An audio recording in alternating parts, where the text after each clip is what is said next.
Holy shit.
L'intervallo!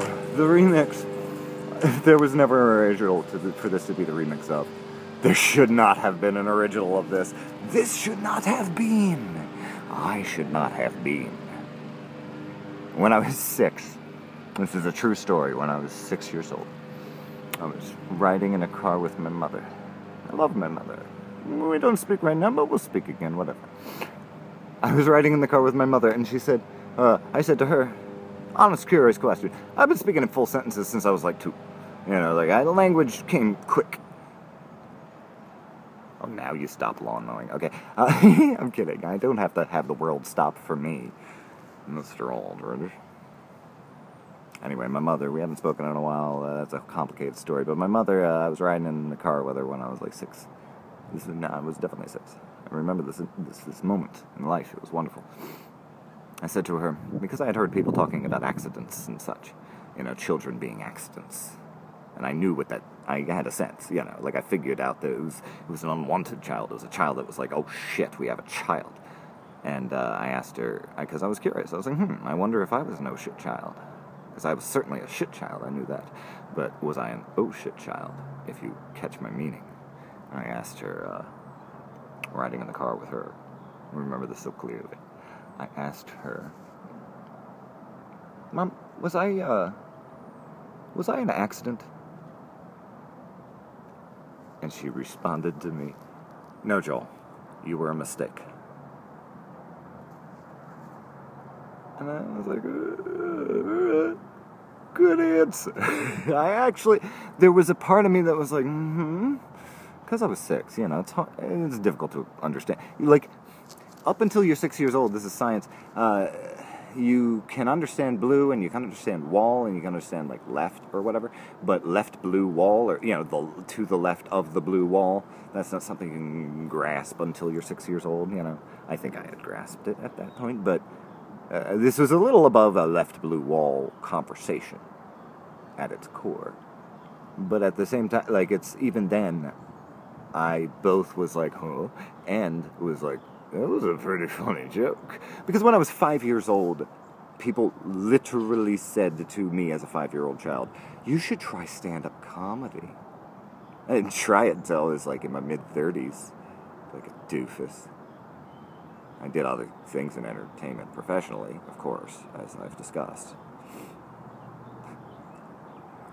But yes, no, I shouldn't be here. This video shouldn't happen. I was a mistake. I was a mistake, Eloise. But what a fun mistake this has been.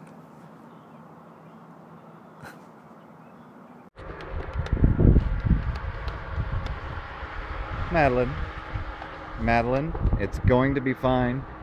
We are going to be just fine. It's not coming to get you. Madeline, don't be afraid. Don't be afraid, puppy. We can do this. We just need to walk by it. It's not going to bother you, I promise. Madeline, come on. You can do it. Come on, baby. Face your fears. You're fine. Come on. Just come on. Just walk. Just walk with me. You're not in danger. You are not in danger. Puppy. Puppy. Puppy, come here. Madeline, come here. Madeline, come here. Madeline, come here. You're fine. See, look, you're already past it. Madeline Albright does not like wacky waving arm inflatable tube men. What a great set. That was awesome, dude. You were talking about texting a little bit, how it's not okay to text while having sex. Is it okay to tweet while having sex? I'm having sex right now. Hashtag money. LOL, hashtag money. Instagram, oh, you motherfucker.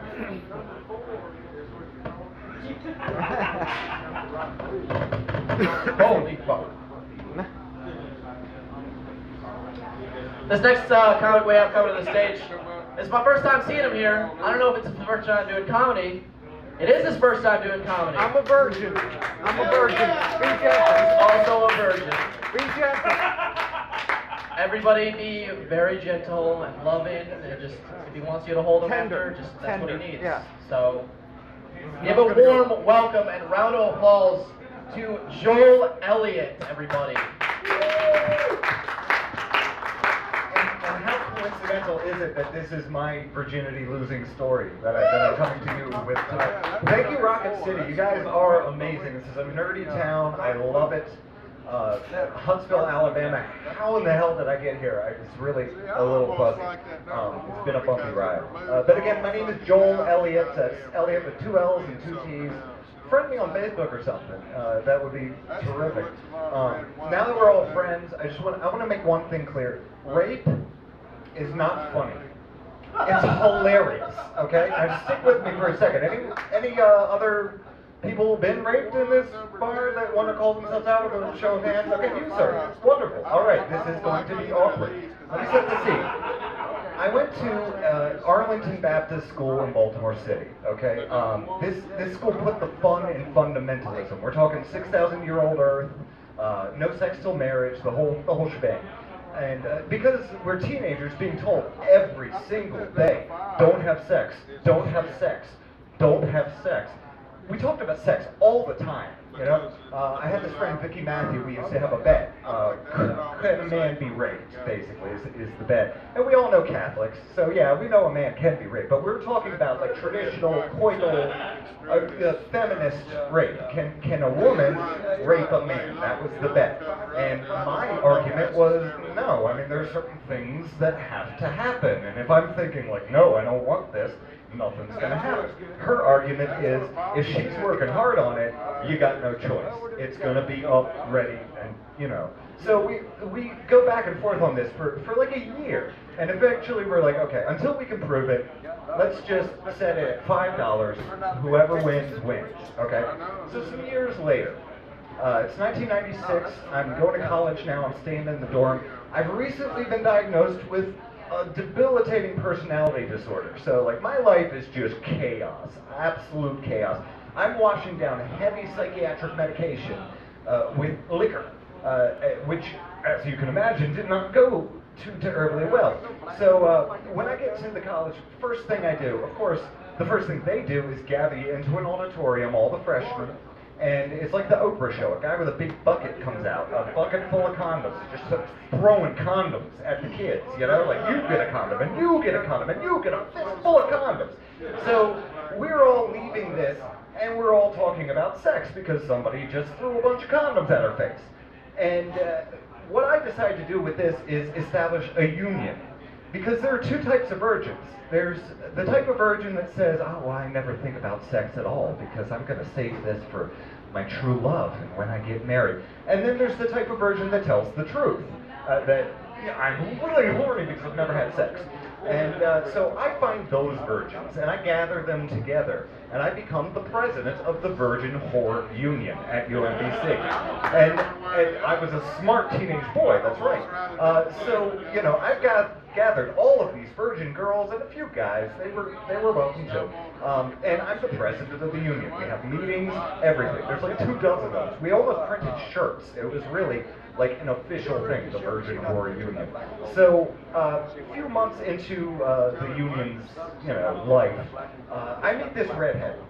And she's very fit, you know, very fit redhead. She comes up to our dorm one night and she's like, hey, I've seen you around. I'm like, yeah, I've seen you around. She's like, I got some vodka. I'm like, oh, do you?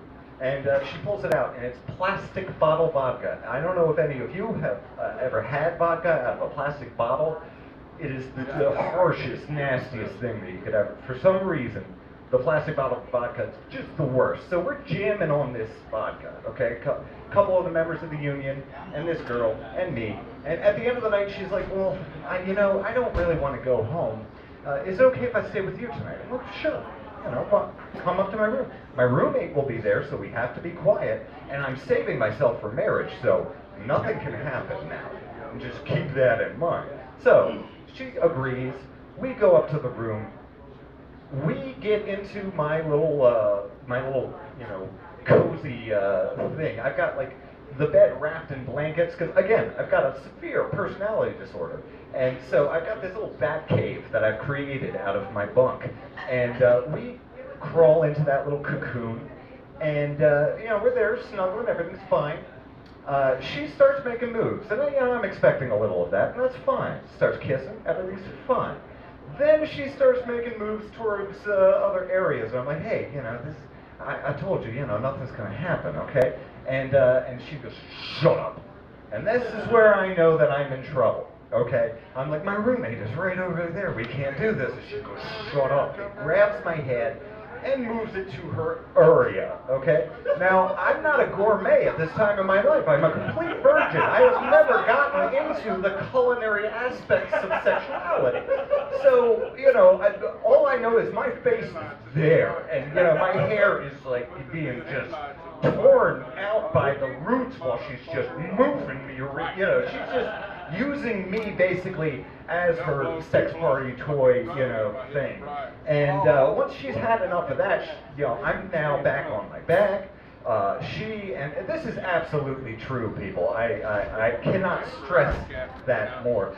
She then decides she's going to work on my area. She gets down there and just starts working.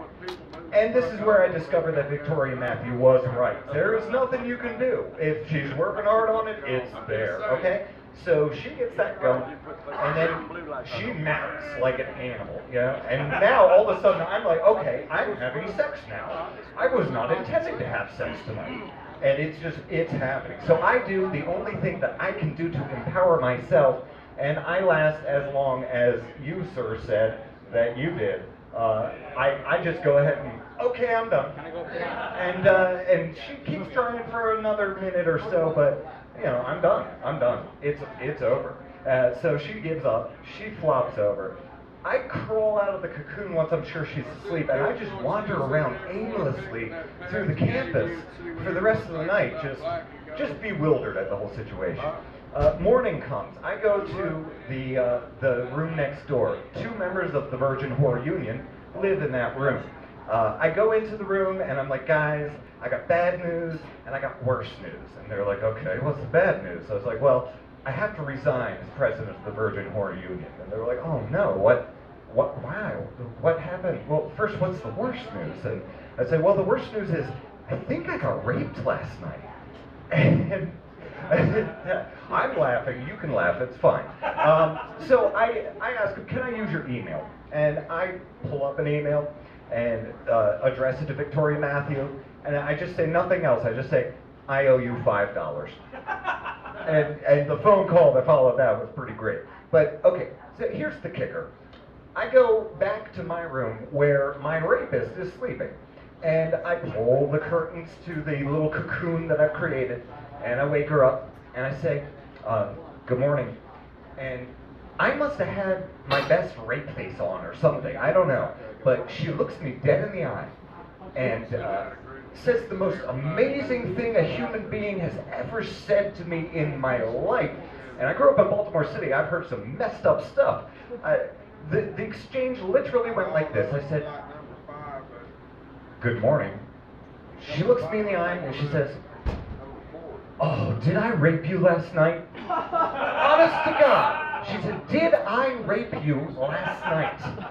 So this has happened before? Like, this wasn't just like a drunken thing. This is like something you do on a regular basis? It's something I will never forget, obviously, and took a few years of therapy to get through. But I look at it with humor because that's how you survive life, isn't it? You know, the darkest times in your life, if you can't make light of them, you're just not gonna make it. I mean, she gave me a gift. She gave me the greatest rape story ever told. So, you know, I have to thank her for that, even though I really, honestly do not remember her name. Thank you, Rocket City. You guys have been great. I have been raped. I have also been Joel Elliott, and honestly, I love you. Holy shit, you guys. That was the first timer I've ever seen one. First timer talking about his first time, talking about rape. Harsh stuff. Oh gosh, actually I tend to be really deep and introspective, you know, like, if you look at my social media, you can tell I'm not a well man, okay, like, due to a lot of circumstances and factors, like, you know, I'm at a much higher risk of, like, completing suicide at one point in my lifetime. It's just a fact, okay, it's just honestly, just honest fact. But, you know, and my friends get upset, like, concerned about this one. He's asked me, he's been like, hey Joel, don't kill yourself. You know, like, every once in a while my friends go through a round of, like, we're worried about you times. And I wanted to make sure that they knew that, like, I'm definitely not going to, for 2 reasons, okay? Number one, I know that the responsible thing to do is to go to the hospital. If you don't feel safe, if you feel like you might do something stupid, you go to the hospital. They're there to handle that. There's no shame, and there's no embarrassment in it. And number two, if any of my coworkers have showed up, they can back me up on this. I am such a procrastinator. I'm never going to get around to it. Like, I have been thinking about suicide every day since I was 9 years old. I still haven't gotten around to it. Like, there's going to come a time where, like, I'm going to be in hospice or whatever, you know, like, you know, cancer or something. Yeah, you'll see how much I smoke. And cancer, something's going to take me, you know. And I'm going to be like, oh, you know, I've been meaning to kill myself for the last 65 years. And that's probably how it's going to go.